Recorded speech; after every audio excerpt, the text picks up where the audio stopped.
Hello everyone. तो कैसे हैं आप लोग? स्वागत है आज की इस वीडियो में। तो मध्य प्रदेश प्राथमिक शिक्षक चयन परीक्षा 2025 में बाल विकास पीवाईक्यू सीरीज का ये 23वां वीडियो, अर्थात इसके पहले हम जो है 22 वीडियो जो है कवर कर चुके हैं। 22 पीवाईक्यू हमने सॉल्व कर लिए हैं, और यदि आपने नहीं देखे हैं तो जाकर जरूर उसे चेकआउट करिए। और आइए शुरू करते हैं आज की इस वीडियो को। तो आज की वीडियो का जो पहला प्रश्न है कि जो भ्रूण का लिंग निर्धारण होता है, sex of foetus it determine during. तो जो भ्रूण का जो लिंग निर्धारण होता है कि मेल होगा या फीमेल, वो कब हो जाता है? ये जो प्रश्न है, तो गर्भकाल के दौरान होता है, भ्रूण काल के, गर्भधारण या जन्म के समय। तो जो है इसका जो सही उत्तर है, आपने जो है आई होप जो है गेस कर लिया होगा। जो जन ये जो इसका गर्भ धारण के समय, द टाइम ऑफ कॉन्सेप्शन, ये सही उत्तर है इस प्रश्न का, कि गर्भधारण के समय जो है क्या हो जाता है, निर्धारण हो जाता है कि मेल होगा या फीमेल होगा। आगे हम बढ़ते हैं। भाषा विकास की जो है विशेषताएं क्या होती हैं, अवस्थाएं कितनी हैं? तो कितनी अवस्थाएं हैं जो मानी जाती है भाषा विकास की? तो जो आयोग ने माना है वो माना है 6। हालांकि कई जगह इसके 4 उत्तर मिलता है या 6 भी मिलता है। तो जहां पर भी जो 6 उत्तर मिलता है, वहां पर इसको माना गया है शब्दों के रूप में। एक है प्रारंभिक अवस्था जिसमें शब्द बनाना सीखते हैं, उसके बाद वन वर्ड, एक शब्द बना लेते हैं, तो एक अवस्था ये आती है। इसके बाद जो दो वर्ड्स सीख जाता है, दो दो वर्ड्स कंबाइन करके बोलना बच्चा जो है सीख जाता है। और इसी के बाद जो है 3 वर्ड, 4 वर्ड और कॉम्प्लेक्स वर्ड्स। कॉम्प्लेक्स मतलब अब जो है वर्डों को क्रम से बोल करके जो है उसका सेंटेंस बनाना, अच्छे से बोलना सीख जाता है। तो ये 6 अवस्थाएं जो मिलती हैं। हालांकि कुछ जो मनोवैज्ञानिक ने इसको इस तरह से बांटा है कि शैशवावस्था में किस तरह से विकास होता है भाषा का, या प्रारंभिक बाल्यावस्था में, उसके बाद बाल्यावस्था में और किशोरावस्था में। तब वहां पर जो है 4 प्रकार मिलते हैं। लेकिन आयोग ने क्या माना है, 6 प्रकार माना है। तो हमें भी अब इसे 6 प्रकार याद रख लेना है। तो आइए बढ़ते हैं अगले प्रश्न की ओर। तो देखिए, किसी बच्चे की वास्तविक आयु 10 वर्ष है, ठीक है, वास्तविक आयु 10 वर्ष है, और उसकी जो मेंटल एज है वो है 12 वर्ष की। तो उसका आईक्यू कितना होगा? तो काफी आसान प्रकृति का जो है ये सवाल है। हमें पता है जो टर्मन ने जो फॉर्मूला दिया है इसका, कि जो मेंटल एज बटे करंट या क्रोनोलॉजिकल एज इंटू 100, ये होता है इसका फॉर्मूला। अब आपको पता है कि मानसिक आयु 12 है और वास्तविक आयु कितनी है, 10 है। बस को मल्टीप्लाई कर देंगे तो आंसर आ जाएगा हमारा 120। तो ये जो है बहुत आसान सवाल है। तो 120 जो है इसका आंसर हो जाएगा। ये थोड़ा सा फॉर्मूला उल्टा नहीं कर देंगे कि आपने जो है क्रोनोलॉजिकल एज ऊपर कर दिया, मेंटल नीचे कर दिया। कई बार क्या है, फॉर्मूला भी डायरेक्ट पूछ लिया जाता है कि जो है आईक्यू निकालने का फॉर्मूला क्या है, और पूछा भी गया है। तो इस प्रश्न का सही उत्तर जो है ऑप्शन नंबर सी हो जाएगा। आगे बढ़ते हैं। आगे बढ़ने से पहले मैं बता दूं आपको कि ये जो हमारी सीरीज तो कंटिन्यू चल ही रही है। ईवीएस की भी जो है लगभग 44 वीडियो हो चुकी हैं, उसे हम आगे कंटिन्यू रखेंगे। लेकिन एक आप लोगों के लिए खुशखबरी है, हम एक नया ऐप अपना लॉन्च करने वाले हैं अपने चैनल के लिए। और उस ऐप में हम लाएंगे अपनी टेस्ट सीरीज एमपी टेट 2025। और ये कंप्लीट टेस्ट सीरीज होगी। इसमें मतलब आपको देखिए फीचर्स क्या मिलेंगे, कि आपको जैसे एक टेस्ट मिला, कोई टेस्ट अलग अलग रहेंगे, 10-10 मार्क्स के रहेंगे सब्जेक्टिव, 30-30 मार्क्स के भी सब्जेक्टिव रहेंगे एक एक सब्जेक्ट के, और एफएलटी यानी फुल लेंथ टेस्ट भी रहेंगे। आपने एक टेस्ट सॉल्व किया, अब आपको उसमें एनालिसिस तो मिलेगा, साथ में उसके नीचे क्या मिलेगी, एक वीडियो अपलोडेड मिलेगी। यानी आपको टेस्ट के द्वारा समझ नहीं आया कि किसका आंसर क्यों है, तो आप उसके नीचे वीडियो भी देख सकते हैं। ये नई चीज मैंने इसमें जो है इंट्रोड्यूस की है। इस तरह से जो है आपकी तैयारी बहुत बेहतर हो पाएगी। एक प्लेटफॉर्म मिल पाएगा। यूट्यूब में क्या होता है कि मैं लगातार वीडियो तो डाल रहा हूँ, अभी नई वैकेंसी आ जाएंगी, उसका मैं बीच में वीडियो बना देता हूँ, कुछ नई इन्फॉर्मेशन है, तो आपको एक जगह सारी चीजें नहीं मिल पाती हैं। तो देखिए उसमें फ्री कंटेंट भी बहुत सारा रहेगा। आपका जो हमारा ऐप रहेगा उसमें फ्री कंटेंट भी बहुत सारा रहेगा। फ्री कंटेंट कैसे? ये जो सारी वीडियो की लिंक है वो मैं सब फोल्डर बना के डाल दूंगा कि ये ईवीएस की है, और साथ में सबकी पीडीएफ भी डाल दूंगा फ्री में। और पीडीएफ ऐसी नहीं, आंसर सहित। अभी क्या है, देखिए आंसर इसमें है नहीं है ना, क्योंकि इसके लिए भी मुझे अलग से मेहनत करनी पड़ेगी। आंसर सहित पीडीएफ भी डाल दूंगा, सारे सब्जेक्ट की डाल दूंगा, जो जो मैं यूट्यूब में पढ़ाता जा रहा हूँ वो लिंक डल जाएगी। साथ में टेस्ट सीरीज की जो हमारा अमाउंट रहेगा, जो हमारे लोग, जो टीम, अब टीम की जरूरत तो है ही, इतना सारा वर्क है, जो तय करेगी, तो टेस्ट सीरीज आप लोग ले सकते हैं, 1 हफ्ते में लॉन्च हो जाएगी। तो बिल्कुल जबरदस्त तैयारी हमें जो है करनी है पूरा इस बार, जो है इस बार हमें पेपर निकालना है। आगे हम बढ़ते हैं अगले प्रश्न की ओर, कि विचलित करने वालों का उपयोग डैश डैश किस प्रकार के प्रश्नों में किया जाता है। तो अच्छा ये बताइए, कंफ्यूजन भरे प्रश्न किस में दिए जाते हैं अक्सर? तो आपको पता है ना, कैसे बहुविकल्पी, सीधी सीधी सी बात है, जहां पर आपको मल्टीपल चॉइस रहते हैं। आप खुद भी पेपर देते हो तो 4 ऑप्शन है, 1 2 3 4। कंफ्यूजन वहीं तो रहती है आपकी, कि ये उत्तर सही होगा या ये सही होगा। तो विचलित करने वाले या डिस्ट्रैक्टर्स जो रहेंगे, वो आपकी मल्टीपल चॉइस टाइप के क्वेश्चंस में दिए जाते हैं। तो इसका सही है। आयोग ने हालांकि गलत माना है ये, ऐसे निबंध जो है आयोग ने, अब मैं बताऊं आयोग का क्या है, कि एक एक पेपर में सोचिए 6 6 7 7 प्रश्न गलत हैं। हालांकि आंसर की बाद में जरूर सही किए होंगे, लेकिन एक एक प्रश्न पत्र में, जो है प्रश्न पत्र की बात छोड़ो, एक एक सेट में, मतलब ईवीएस का सेक्शन है तो सोच 6 प्रश्न प्रश्न उसमें गलत कर दिए हैं आयोग ने। तो इसलिए मुझे जो है, हम लोग एनालिसिस करते हैं इसको, और सही उत्तर जो है छांट के लाते हैं। और जिसका नहीं उत्तर मान लीजिए मिल पाया मुझे, तो मैं वो नहीं रखता हूँ इसमें, गलत पढ़ाने से अच्छा है। लेकिन फिर भी कभी कभार गलती हो जाती है, उसको कमेंट सेक्शन में लिख देता हूँ, तो आपको वो भी कई बार देख लेना होता है। तो इसका उत्तर जो है मल्टीपल चॉइस क्वेश्चन है। आगे हम बढ़ जाते हैं। यदि शिक्षक को किसी छात्र द्वारा पूछे गए प्रश्न का उत्तर नहीं पता तो क्या करना चाहिए? भाई बहुत बार ऐसा होता है, और ये प्रश्न एक बहुत सिचुएशन बेस्ड क्वेश्चन है। केवी, केंद्रीय विद्यालय के एग्जाम में भी ये पूछा गया हुआ क्वेश्चन है, कि टीचर को मान लो उत्तर नहीं पता, भाई क्या करेगा वो? गलत उत्तर दे देगा? ऐसा नहीं है भाई। अज्ञानता स्वीकार करे, अगले दिन बताने का वादा करके टाल दे, तो यही सबसे सही उत्तर है। कि भाई टीचर मतलब सब कुछ नहीं है, हर चीज नहीं पता होती है सबको। तो आपको क्या करना है, आपका देना मुझे अभी नहीं पता है, हम अगले दिन बता देंगे, यही सही उत्तर होता है ना? ये इस प्रश्न का सही उत्तर है। आगे हम बढ़ते हैं। जेबी वॉटसन ने मनोविज्ञान को किस विज्ञान के रूप में परिभाषित किया है? तो जेबी वॉटसन एक मनोवैज्ञानिक है, तो इन्होंने मनोविज्ञान को परिभाषित किया है, इसके बारे में बहुत बताया है। किसके बारे में? साइकोलॉजी के बारे में। तो इन्होंने मनोविज्ञान को किस रूप में परिभाषित किया है? तो आत्मा के रूप में, व्यवहार, तो व्यवहार के रूप में जो है परिभाषित किया है, कि व्यवहार, it is a science of behaviour. Psychology को ये माना है इन्होंने। और व्यवहारवाद के जनक भी हैं, व्यवहारवाद के जनक भी जेबी वॉटसन माने जाते हैं। तो इसका सही जो उत्तर है वह है हमारा option number C is the, option number B is the correct answer. पढ़ते हैं अगले प्रश्न की ओर। विजुअल डिफिशियंसी, जिसे मतलब देखने में दिक्कत होती है, तो ग्रस्त कोई 5वीं का छात्र है, तो हमें क्या करना चाहिए? तो निम्न स्तर के कार्य सौंपने चाहिए, रूटीन कार्यों में माता पिता दोस्तों की हेल्प लेनी चाहिए, समान व्यवहार करना चाहिए, ऑडियो सीडी सीडी का सहयोग देना चाहिए, या कक्षा में क्या करना चाहिए? विशेष व्यवहार देना चाहिए। तो इसका जो सही उत्तर है आप समझ गए होंगे, कि समावेशी शिक्षा के अंतर्गत हमें कोई भी उन्हें सिंपैथी की जरूरत नहीं है, समान व्यवहार करना चाहिए। बस उन्हें एक्स्ट्रा जो उनके लिए चीजें हैं, जैसे ऑडियो सीडी का उपयोग हम कर सकते हैं, जो विजुअली इम्पेयर्ड बच्चे हैं, जो दृश्य बाधित बच्चे हैं। तो इस प्रश्न का जो सही उत्तर है ऑप्शन नंबर सी, वो सही उत्तर है। तो हम बढ़ते हैं अगले प्रश्न की ओर। अगला प्रश्न है हमारा, तो बच्चे गरीब घर बनाते हैं, लेकिन छोटे परिवार के पास अभी भी विकास के लिए अच्छा वातावरण पाने का एक मौका है, क्योंकि उन्हें गरीब परिवारों के बच्चों की तुलना में लेकिन बड़े परिवार का सामना करना पड़ता है।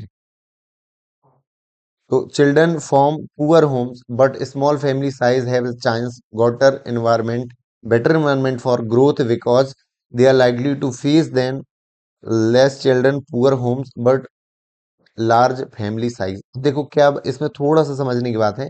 इसमें दो बात की गई है परिवारों की, एक थोड़ा पुअर फैमिली है, दूसरी भी पुअर है। लेकिन यहाँ पर कितने, मान लीजिए 3 व्यक्ति हैं, और यहाँ पर कितने हैं? 6 बच्चे हैं, 8, मान लीजिए 8 लोग हैं इस मेंबर। और तो मौका किसके पास रहेगा?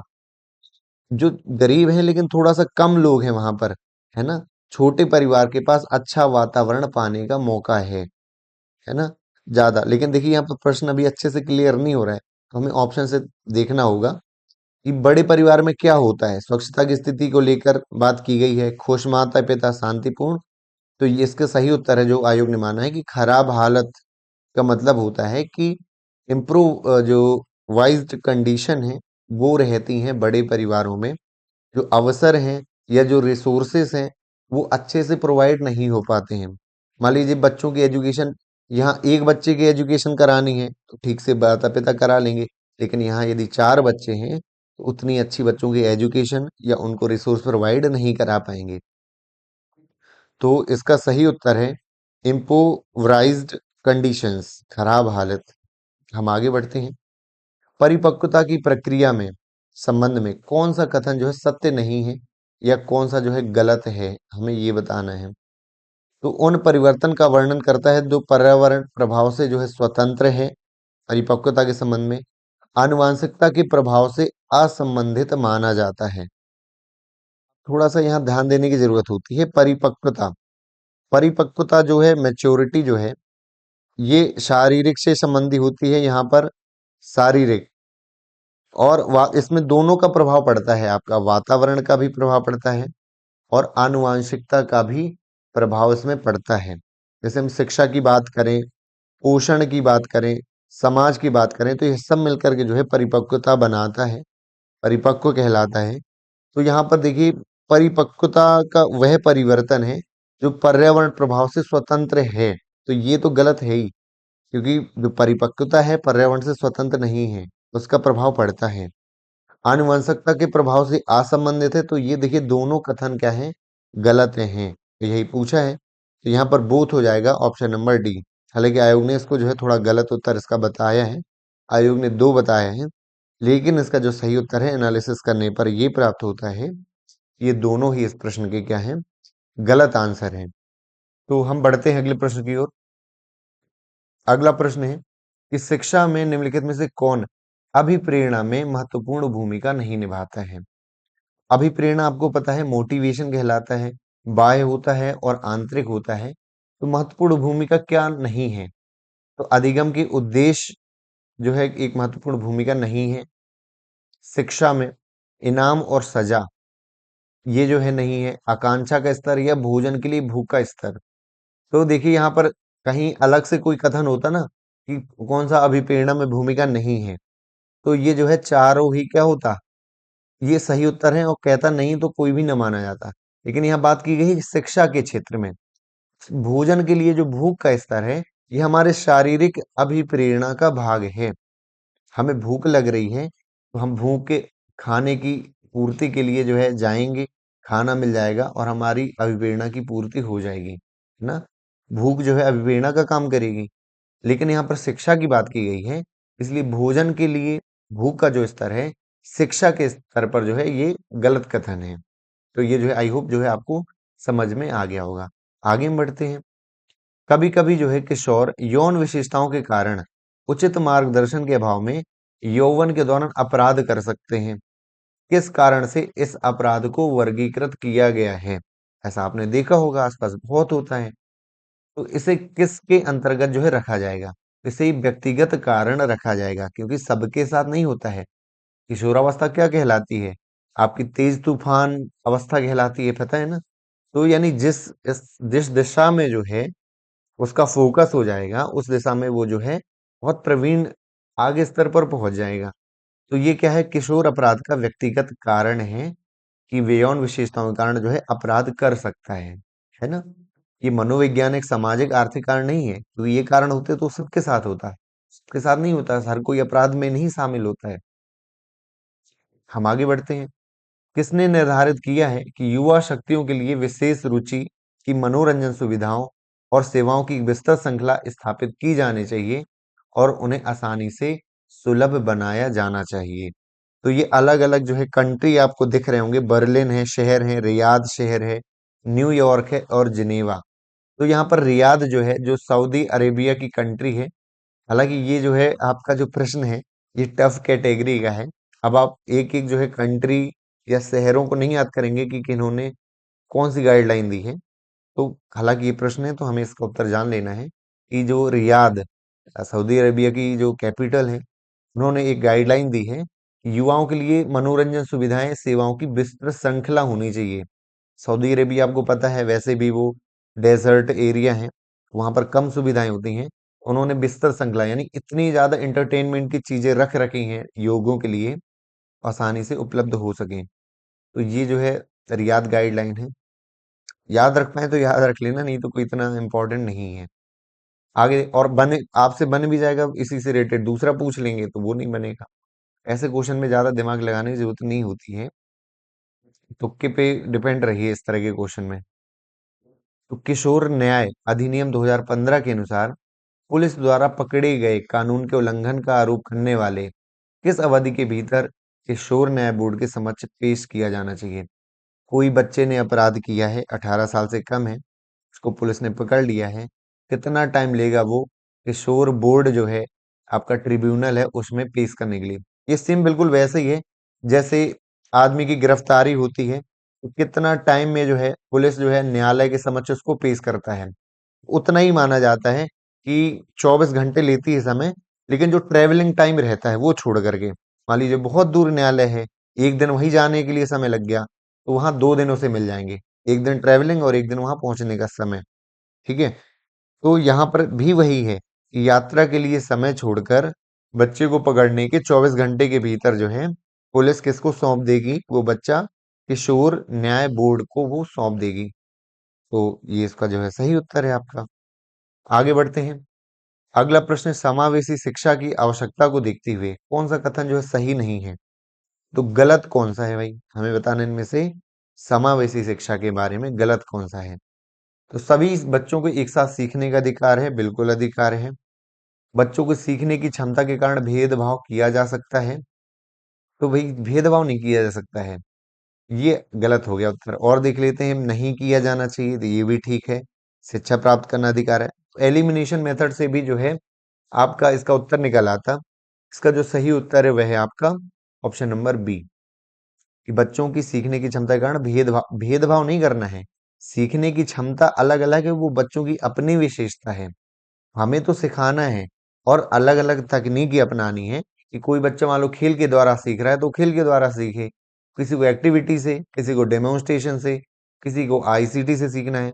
बच्चा अपने अपने लेवल पे खुद सीख जाएगा, लेकिन हमें भेदभाव नहीं करना है वहां पर। ये इस प्रश्न का जो है सही उत्तर है। हम आगे बढ़ जाते हैं। आरटी 2009 के अनुसार एक बच्चा कब तक की प्रारंभिक शिक्षा पूरी करेगा? आपको पता है 6 से 14 वर्ष का बालक जो है free and compulsory education, free and compulsory यानी मुफ्त और अनिवार्य शिक्षा की बात की गई है आपके आरटी 2009 के अनुसार। 6 साल का बच्चा कब होता है? जब कक्षा 1 में प्रवेश करता है। 14 साल का कब हो जाता है? जब बच्चा 8वीं क्लास में आ जाता है।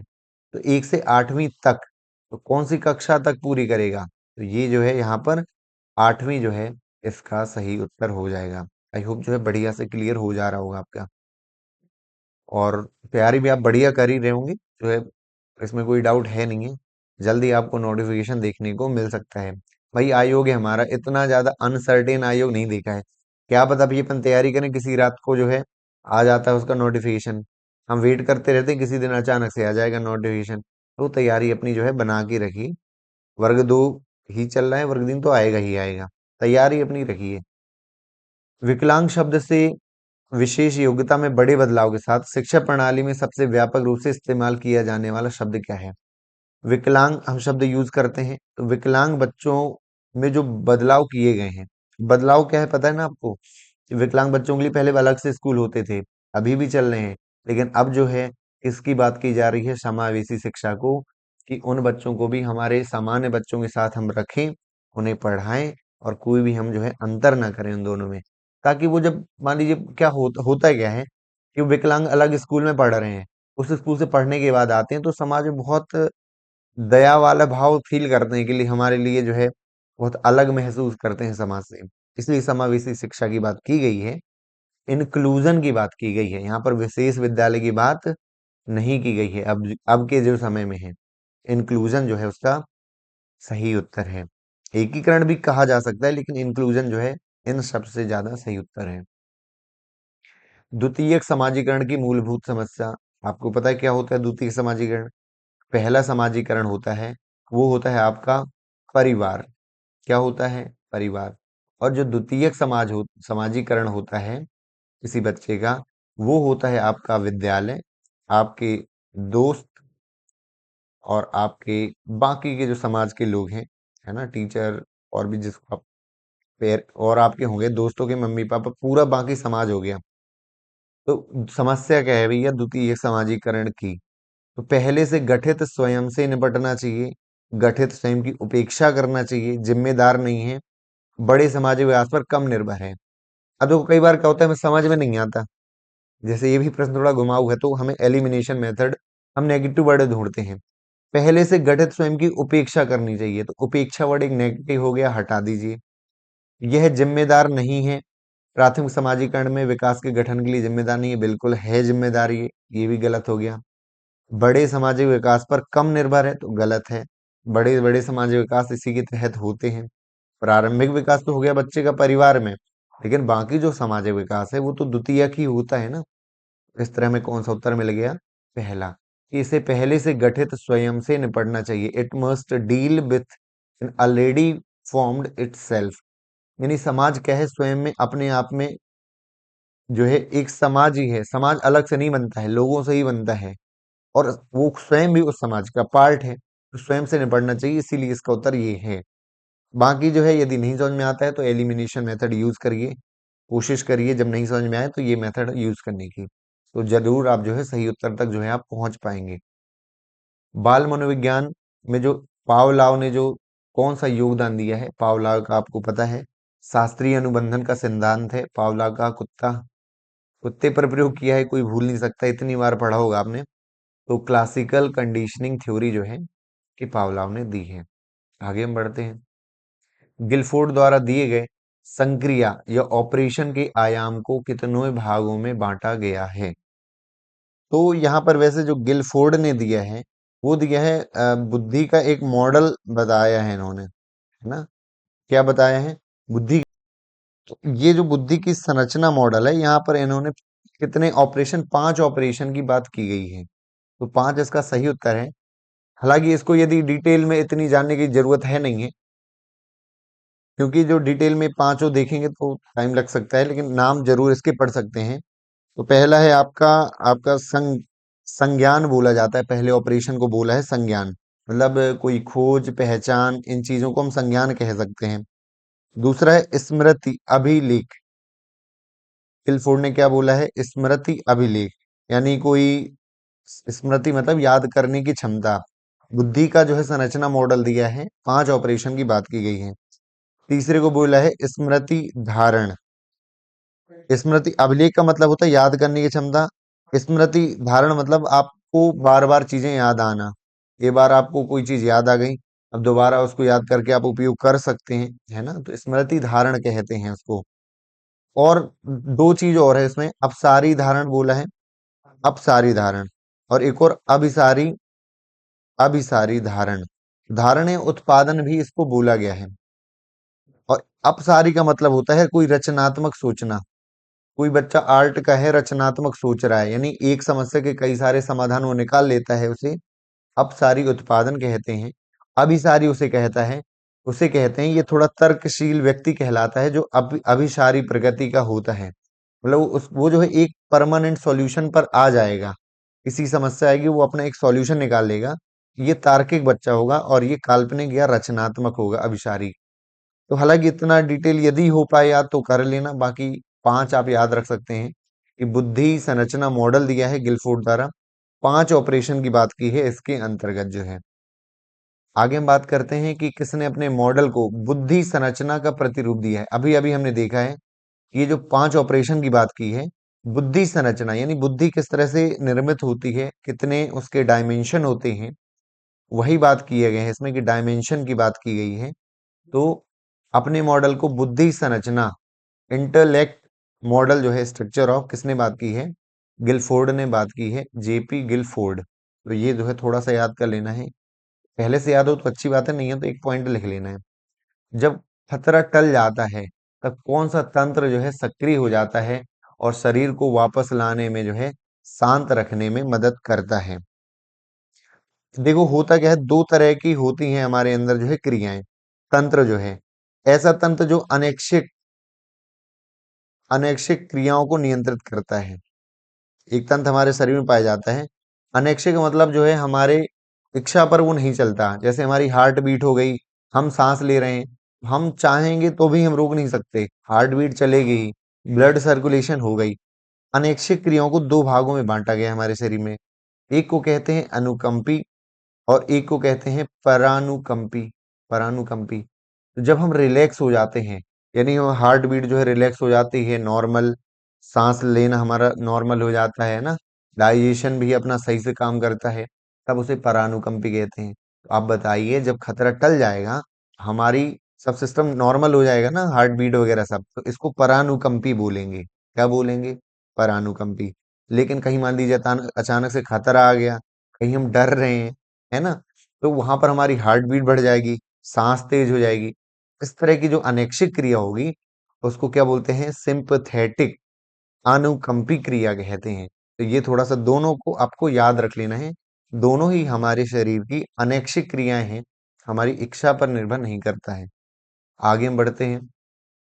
निम्नलिखित में से कौन सा अधिगम वक्र अधिगम की दर को दर्शाता है? शुरुआत में तेज होती है, लेकिन समय के साथ घटती जाती है। इसका मतलब, आप अधिगम मतलब सीख रहे हैं, तो अब आप सीधे नहीं जा रही है, जाना चाहिए सीधे, लेकिन ये जो है धीरे धीरे जो है घटती चली जाती है, इस तरह से। तो ये वक्र जो कहलाता है, इस वक्र को क्या बोलते हैं? इसको बोला जाता है आपका ऋणात्मक त्वरण। त्वरण का मतलब ये नहीं कि वृद्धि नहीं है, वृद्धि तो हो रही है, लेकिन जिस गति से वृद्धि हो रही है वो अब वृद्धि कम हो गई दर, है ना। तो ये ऋणात्मक त्वरण है। जल्दी त्वरण त्वरण आपने फिजिक्स में पढ़ा होगा। कैसा? यदि सोचिए कोई स्पीड 5 है, अगले सेकंड 10 हो जा रही है, फिर 15, लेकिन फिर 16 हो रही है, नहीं 15 के बाद 17 हो रही है, फिर 18 हो रही है। तो यहाँ पर स्पीड कैसी हो रही है? बढ़ तो रही है, लेकिन उतनी तेज नहीं बढ़ रही। तो इसको हम क्या बोलते हैं? ऋणात्मक त्वरण। यहाँ पर ये भी है कि कोई अधिगम की दर है किसी के सीखने की, शुरुआत में बहुत तेज है, लेकिन धीरे धीरे क्या हो जाती है? कम। कम वो सीख रहा है, सीख तो रहा है, कम सीख रहा है, उसको ऋणात्मक नेगेटिव एक्सेलरेशन बोलेंगे, ऋणात्मक त्वरण कहेंगे। आगे हम बढ़ते हैं। नीले रंग लड़कों के लिए है, गुलाबी रंग लड़कियों के लिए है। यह कथन क्या दर्शाता है? बहुत अच्छे से पता होगा। इसको हम स्टीरियोटाइप कहते हैं। जो है इसका जो उत्तर यही हो जाएगा हमारा, जेंडर स्टीरियोटाइप। इनइक्वालिटी नहीं कहेंगे, असमानता तब है जब कोई जो है मेल और फीमेल में अंतर दिखाए, क्लास में उन्हें समान व्यवहार ना करे। यहाँ पर क्या है, ऐसा मान लिया गया है कि लड़कों के लिए जो है मान लीजिए ब्लू कलर है और गर्ल्स के लिए पिंक कलर है। तो ये हमारी एक क्या है, रूढ़िबद्धता है, जो हम वर्षों से मानते चले आ रहे हैं। इसको हम स्टीरियोटाइप कहते हैं। क्या कहते हैं? स्टीरियोटाइप या रूढ़िबद्धता कहते हैं। ये आपको याद रख लेना है। आगे हम बढ़ते हैं। विद्यालय आधारित मूल्यांकन शिक्षकों को उनके शिक्षार्थियों के बारे में क्या जानने के अवसर प्रदान करता है, किसके अलावा? अब आपको थोड़ा सा ध्यान देने की जरूरत है। यहाँ पर विद्यालय आधारित मूल्यांकन किसे कहते हैं? अब आपने ये देखा होगा कि अब जो है कुछ स्कूलों में फिफ्थ और एट्थ जैसे बोर्ड क्लास है, तो उसके पेपर कहाँ चेक होते हैं? दूसरे स्कूलों में। 10th और 12th के पेपर कहाँ चेक होते हैं? एमपी बोर्ड या सीबीएसई बोर्ड बाहर चेक होते हैं। तो ये इनका जो मूल्यांकन होता है, ये आपका विद्यालय आधारित मूल्यांकन नहीं होता है। हालांकि कुछ पार्ट है उसका प्रैक्टिकल जो होते हैं विद्यालय आधारित होते हैं, लेकिन बाकी क्लासें जो हो गई, जिनका असेसमेंट हम क्लास में करते हैं, स्कूल लेवल पर करते हैं, उसे हम कहते हैं विद्यालय आधारित मूल्यांकन। तो आप ये मत सोचिए कि कोई बहुत अलग चीज है विद्यालय आधारित मूल्यांकन। जो भी आप क्लास में मूल्यांकन कर रहे हैं, क्लास में पढ़ा रहे हैं, आपने टेस्ट ले लिया, माही परीक्षा हो गई, छमाही, वार्षिक, जो विद्यालय में होती है, तो ये आपका विद्यालय आधारित मूल्यांकन ही है। तो शिक्षार्थियों के बारे में क्या जानने को मिलता है हमें? कि क्या सीखते हैं, क्यों, कैसे, क्या, क्या नहीं, सिवाय का मतलब किसके अलावा जो है हमें चीजें जानने को मिलती हैं। इसमें तीन ऐसी चीजें हैं जो हम जानने को मिलती हैं, किसके द्वारा? मूल्यांकन से। एक ऐसी चीज है जो हम नहीं जानते हैं, ये वे क्यों सीखते हैं। भाई हमें जानने की जरूरत क्यों है कि बच्चे क्यों सीख रहे हैं? हम सिखा ही रहे हैं ना, ये तो सबको पता है क्यों सीख रहे हैं। सीखना एक तो हमारा डेवलपमेंट का पार्ट है। बच्चा जब से जन्म लेता है तब से वो अपना वो अधिगम तो करता ही है जब तक वो जो है एक्सपायर बाद में अंतिम सांस तक, है ना। तो हम ये नहीं जानते हैं क्लास में कि वो क्यों सीख रहे हैं। बाकी हम ये सारी चीजें जानते हैं, क्या सीख रहे हैं, कैसे सीखते हैं, वो कैसे सोचते हैं, ये सारी चीजें हमें पता चल जाती हैं। तो बढ़ते हैं अगले प्रश्न की ओर। जांच सूची, अच्छा जांच सूची पता है ना आपको, चेकलिस्ट होती है जिसमें कि क्या सही है, 4-5 चेकलिस्ट है, हाँ ये बच्चा ये कर लिया इसने कि नहीं।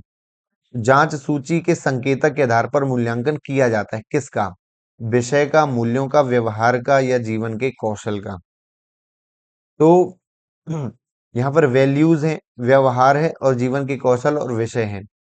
तो इनका मूल्यांकन तो और चीजों से कर सकते हैं, लेकिन जीवन के जो कौशल हैं कि खाना बनाना जानता है, या मान लीजिए जीवन के और कौन से कौशल हो सकते हैं, बड़ों का सम्मान करना, ये भी तो आपके जीवन को, ये तो आपके वैल्यूज में आ जाएंगे। लेकिन जो आयोग ने इसका उत्तर दिया है वो बताया कि जो जीवन के कौशल हैं उसके कुशलताएं अलग अलग हो सकती हैं, खेल में कैसा है, इनको हम चेक लिस्ट के आधार पर बता सकते हैं। किसके आधार पर? चेक लिस्ट से हम जान सकते हैं। इस प्रश्न का उत्तर जो है ऑप्शन नंबर 1 हो जाएगा। आगे हम बढ़ते हैं। किसी व्यक्ति के व्यक्तित्व के मापन के लिए किस परीक्षण का उपयोग किया जाता है? तो जो पर्सनालिटी टेस्ट है, इसके लिए एक फेमस टेस्ट है, और उस टेस्ट को बोला जाता है, जो आयोग ने भी इसका उत्तर दिया है, वो है रॉ-शॉर्क परीक्षण। एक हमारे वेस्टर्न कंट्रीज में फेमस एक टेस्ट है, इसके द्वारा पर्सनालिटी नाप जो मेजर कर सकते हैं, वो है आपका रॉ-शॉर्क परीक्षण। तो बाकी बिनेट का तो आपको पता होगा, वो आईक्यू नापने का परीक्षण है आपका, लेकिन ये आपका व्यक्तित्व नापने का है। आगे हम देखते हैं। कौन सा तरीका प्रभावशाली बच्चों को पढ़ाने का उपयुक्त तरीका? प्रतिभाशाली मतलब जो बच्चे होशियार हैं उनको हमें पढ़ाना है। तो बेस्ट तरीका क्या है? होशियार का मतलब वो बहुत एक्टिव हैं, जल्दी से काम कर लेते हैं, है ना, अलग अलग चीजों में अपना दिमाग भी लगाते हैं। अच्छा तरीका क्या है उनको पढ़ाने का? अन्य बच्चों को हम उन्हें जिम्मेदारी देते हैं, भैया दूसरे बच्चों को पढ़ाएं पढ़ाएं, तो ये तो कोई बहुत गलत तरीका है। हम किस काम के फिर, है ना। हमें पढ़ाने की जिम्मेदारी तो हमारी है, उनको दे देंगे तो हम क्या करेंगे फिर? उन्हें अतिरिक्त समय देना चाहिए, तो बिल्कुल गलत है भाई। अतिरिक्त क्यों? वो तो जल्दी कर ले रहे हैं काम। चंचलता हेतु डांटना चाहिए, गलत है भाई। तो सही क्या है? बच्चों को रुचि के काम में व्यस्त रखना, उनके जो इंटरेस्ट के काम है, जिनमें उनका जो है मन लगता है, उन वो काम जो है हमें देने चाहिए उनको। ये इसका सही उत्तर है। एक प्रेरित बच्चा है भैया, मोटिवेटेड है भैया, मोटिवेशन है उसके अंदर, तो कौन सा लक्षण नहीं दर्शाता है? तो सीखने की इच्छा होगी, सहभागिता होगी, महत्वाकांक्षा, समूह से पृथक। तो भाई डी सही हो जाएगा, कि जो मोटिवेटेड है चाइल्ड, वो पृथक नहीं रहेगा, वो समूह में शामिल होगा, ग्रुप में काम करेगा। ऑप्शन नंबर डी जो है गलत उत्तर हो जाएगा। आगे देखते हैं। सीखने का प्रकार जो खुद को प्रस्तुत नहीं करता है, लेकिन आवश्यकता पर उपयोग किया जा सकता है, इसको किस तरह का अधिगम जो है कहा जाता है? इसको थोड़ा सा समझने की जरूरत है, थोड़ा आप समझ लीजिए। सीखने का एक प्रकार है, खुद प्रस्तुत नहीं करता, मतलब जब हम सीख रहे होते हैं तो हमें पता नहीं चलता है कि हम सीख रहे हैं, लेकिन आवश्यकता पड़ने पर उपयोग हम कर सकते हैं। अब आप कहेंगे ऐसा कैसे हो सकता है? ऐसा होता है। कैसे? जैसे मान लीजिए नए शहर में पढ़ने गए हैं, ठीक है। अब आप अपने घर से जा रहे हैं कोचिंग, तो आपका रास्ता ऐसे ऐसे ऐसे होते हुए आपका कोचिंग तक पहुंच गया, ठीक है। एक दो दिन आप गए हैं, लेकिन आप एक दो दिन अपने दोस्तों के साथ गए हैं, ऐसा जो है हो सकता है सीखते हुए जाते हैं, लेकिन एक समय के बाद क्या होता है, अपने आप आपको आवश्यकता नहीं पड़ती है, अपने आप जो है जाते जाते हैं आपका शरीर जो है आपको बता देता है। ये तो एक सिंपल एग्जांपल हुआ है, हो सकता है इससे क्लियर ना हो, लेकिन बहुत सारी ऐसी हम चीजें, एक चीज सीख रहे हैं उसके साथ साथ ऐसी सारी चीजें हम सीख जाते हैं, आवश्यकता पड़ने पर उपयोग हो जाती हैं। जैसे आप किसी अच्छे स्कूल विद्यालय में पढ़ रहे हैं, क्लास में तो पढ़ाई होती है, लेकिन साथ साथ में वहाँ जो असेंबली होती है, वहाँ पर परेड कराई जाती है, तो हमें पता नहीं चलता है, लेकिन हम डिसिप्लिन का जो गुण है हमारे अंदर आ जाता है, और आगे चल के हम उपयोग करते हैं उसका। समाज में जब जाते हैं, बड़ों के सामने रिस्पेक्ट करते हैं ना, तो बहुत सी चीजें जो है नहीं पता चलती कि हम सीख रहे हैं, बट हम इंडिविजुअली जो है जा रही होती है हमारे अंदर। इसको हम कहते हैं अंतर्निहित अधिगम, लेटेंट लर्निंग कहते हैं, कि वो जो सीखना है खुद को नहीं प्रस्तुत करता है, लेकिन आवश्यकता करने पर हम उपयोग करते हैं इसका। आगे देखते हैं। अब ये प्रश्न आपको पता है किसके लिए है? मेरे लिए नहीं है, ये आपके लिए है। तो बच्चे के भाषा विकास के लिए क्या आवश्यक है? भाषा विकास कैसे होगा? कि अपने विचारों को व्यक्त करने का मौका देना चाहिए, गतिविधियां आयोजित करनी चाहिए, अभ्यास करना चाहिए या सही विकल्प है? आसान प्रश्न मिल गया आपको। ठीक है, कोई बात नहीं, सबके दिन आते हैं, आपका दिन है आज। तो ये तो था भाई आज का होमवर्क आपका, अपना आंसर लिख देना।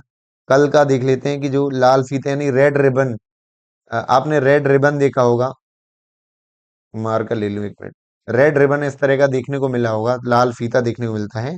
तो जो HIV और एड्स से जो है लोग हैं, पहचान करने के लिए नहीं, एकजुटता दिखाने के लिए, जो HIV हैं और एड्स से पीड़ित लोग हैं, उनके लिए एकजुटता या यूनिटी बनाने के लिए ये उपयोग किया जाता है। रेड रिबन का उपयोग आपने देखा होगा, ये आप सर्च कर लेंगे तो मिल जाएगा और आपका आइडिया लग गया होगा। काफी लोग ने जो है इसका उत्तर दिया है, सही उत्तर भी है। इसका सही आंसर है ऑप्शन नंबर सी।